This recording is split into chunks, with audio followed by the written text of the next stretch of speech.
questions. I believe is that. Yeah, please, and Representative, if you'd like to join Amy to field questions. Yeah, please. Please raise your hand if you have a question. We're just going to take a couple. And with her, is there anybody that's on board with us to help stop the train wreck? Did it out of anybody yet in Arkansas who's on board to stop?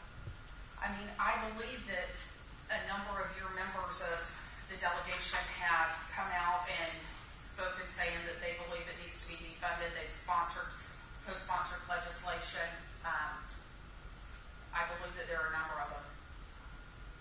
I just got a tweet from Representative Tim Griffin who said that he signed Representative Mark Meadows' letter in support of defunding Obamacare, and he sent me a link where we can go read that letter and see who else has signed on to it.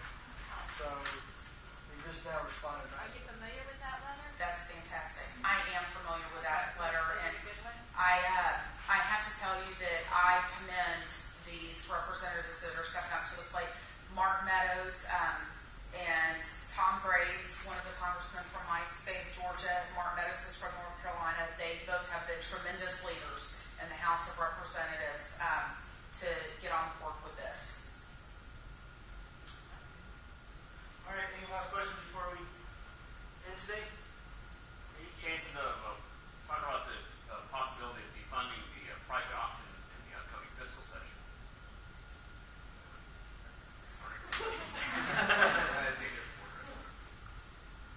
Yeah, well, obviously the funding for the private option will come up in the fiscal session. I was opposed to it when it first passed. I'll continue to be opposed to it and work however I can to defund the private option. We still haven't heard anything back from the federal government whether they're even going to approve the private option.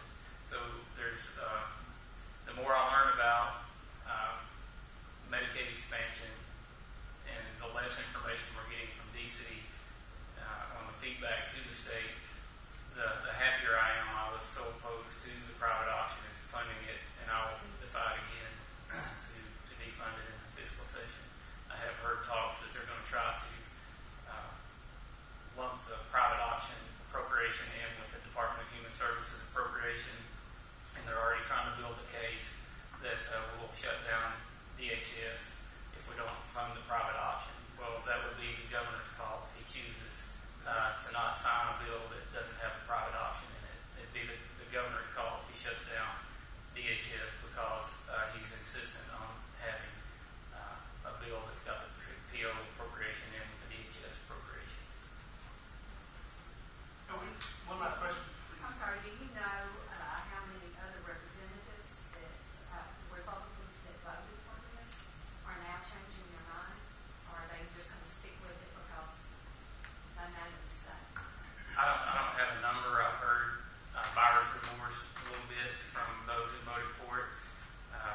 If you remember that we killed that bill by 8 votes on Monday and it passed by 3 on Tuesday. So we're way too far away from a vote to start trying to figure out who's for it and who's against it. But especially if the federal